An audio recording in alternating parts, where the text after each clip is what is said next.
In every sense, Sunderland's 2-1 home defeat against Charlton Athletic was a disaster. A bad day at the office, whatever you want to call it, that's what it was. Sunderland failed to win, lost, didn't pick up a point, and the two promotion rivals, Peterborough and Hull, both win, extending gaps, making our mission to get promoted even more harder with us having 7 games left to play. But this was our first defeat in 15 games since that horrendous performance down at Shrewsbury months ago. And today wasn't a horrendous performance. I don't think it was necessarily the best performance under the thrown out, but it certainly wasn't bad. I would probably argue it was unlucky, but we'll get to that further in the video. But to go through kind of the events of today's game, Sunderland probably should have been 2-0 up at least before Charlton made it 1-0. Charlie Wyke missed 2 chances early on. Cross game from Aidan McGeady very early in the game. Wyke put it wide of the post. The second one, Charlie Wyke was in one-on-one after nicking the ball of the defender. Tried to dink the keeper, and the keeper just gets his hand up. It was a really good save. And then Aidan O'Brien saw, again, another unlucky one where the keeper somehow got his hand up. It was all for the world. It was going in. And we didn't score. And the keeper, I think it's Ben Amos or Luke Amos in the Charlton goal. He kept them in the game. The goal that Charlton scored was just poor all round from Sunderland. Corner came in, possibly a foul in there on Charlie White, but I thought it was a little bit weak. Headed down, it was kind of at Lee Burge. Lee Burge though went for the save. And it's one of them where I feel like if I was in net for 5-a-side, I would just went with my foot and kicked it away. Lee Burge goes down for the save though, but it's so close to his legs that it's difficult for him to get down. He almost overcompensates for the ball. It ends up spilling out, and then Josh Scowen just has to clear it, and he completely spoons it, slices the ball, it goes into the net. So it's an own goal from Josh Scowen. 1-0 Charlton at half time. And then Sunderland, and we're going to talk about the substitutions in a minute, but Sunderland were trying to make 4 substitutions. 2 came on for some reason, and I think left the balance of the team all over the place, because there was players on that pitch that knew they were going to come off. For example, Denver Hume was about to come on, so Carl McFadzean, who I actually thought had a good game today. I often say Carl McFadzean, but I don't think it was too bad today. But he would have known he was coming off, and it caused confusion in the Sunderland defence. Alex Silby then has a chance. He completely slices the ball, but it's so lucky that it comes back to him, and then he fires it. It goes through Lee Burge's legs, and Charlton go 2-0 up, 2 pretty spawny goals for me, but they all count. And then Sunderland, pushing in the second half. Charlie White gets in kind of one-on-one, fires it. Another good save from the keeper. Ross Stewart then sees the ball, I think, deflected. I haven't seen it back yet, but he sees the ball kind of deflected, and it ends up going to Josh Scowen, who does a diving header from about 25 yards, 20 yards, and it goes in. So Sunderland's at 2-1, but late pressure in the game. Ross Stewart had another header, but we didn't really create much. Charlton, of course, time wasting, which is their prerogative. You can't get too angry about it, because I would want Sunderland to do the same. And they come out with a 2-1 win, despite Sunderland dominating pretty much every sector of the game. So, talking points from today's game. So, team selection. I don't know if the manager got this one right today. Jordan Jones didn't start. I don't know if there was a reason for that. But yeah, I thought Jordan Jones not starting was a weird one. I thought Denver Hume might start today. I think I said that last week, that I thought he would start for this game.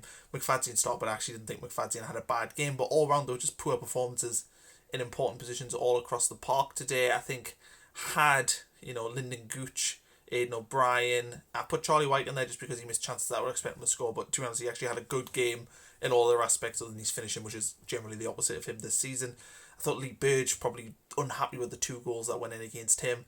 One goes through his legs, the second goal, and then the first goal, he should do better with the save. And I thought Carl Winchester was just anonymous today. So there was some poor performances there. I think if Lee Johnson could kind of have that team selection back, he probably would.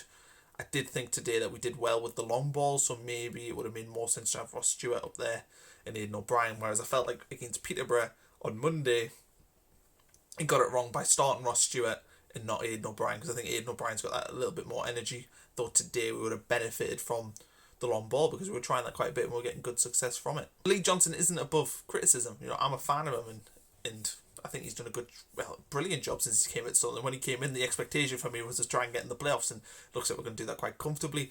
But the substitution debacle for Charlton's second goal, it needs to be addressed, because Sunderland are lining up 4 substitutions.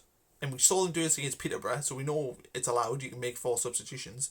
They make 2, and then there seems to be confusion about the last 2. So the referee's like, well, you've had your time, and it's gone. So Sunderland then have made 2 of the substitutions they needed or wanted to make. Charlton then have a throw-in and managed to score from that passage of play.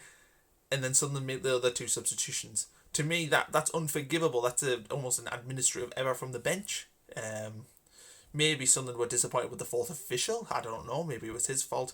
We don't know the full facts yet. But as far as I'm concerned, that's a mistake from Sunderland. You know, that's unforgivable, because I think it caused confusion for us at a time where we didn't need it, and Charlton capitalised. Yes, we're unlucky that it's a slice that ended up getting, you know, turned into a chance.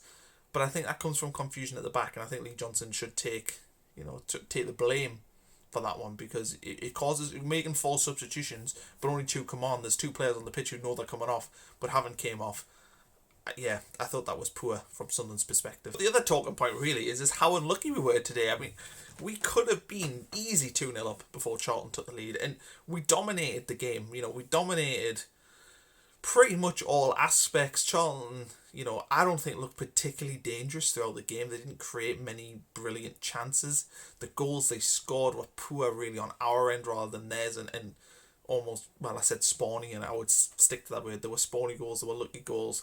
You know, we had 16 shots, we had plenty of shots on target, we did work the keeper, and I think the man of the match for the game would probably be the Charlton goalkeeper. So I think we were unlucky on a different day. I would say 8 times out of 10 Sunderland win that game probably quite comfortably. If we go 1-0 up in the first 10 minutes, I suspect we would have been fine. We would have been more than comfortable in that match. But, you know, that's football. You know, we've went on a really good run.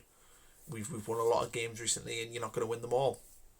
The fact is today, you know, the football gods weren't shining on us, and we ended up losing the game. Results elsewhere, of course, went against Sunderland. So Hull and Peterborough, I think, both won 3-0 today. You know, brilliant results for them, and they're picking up steam at the right time. You've got to say fair play to them, because a few weeks ago Peterborough came off the boil a little bit.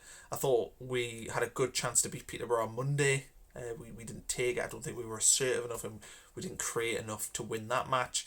But they both came today and picked up 3 points, and we couldn't. I think we had the harder game of the 2 games today. Of the 3 games, played between the big sides. Charlton, of course, a team for chasing promotion. I think they've got the second or third best away record in the league, so it was always going to be difficult today. But yeah, results went against us. But is this a kick up the arse that Sunderland need?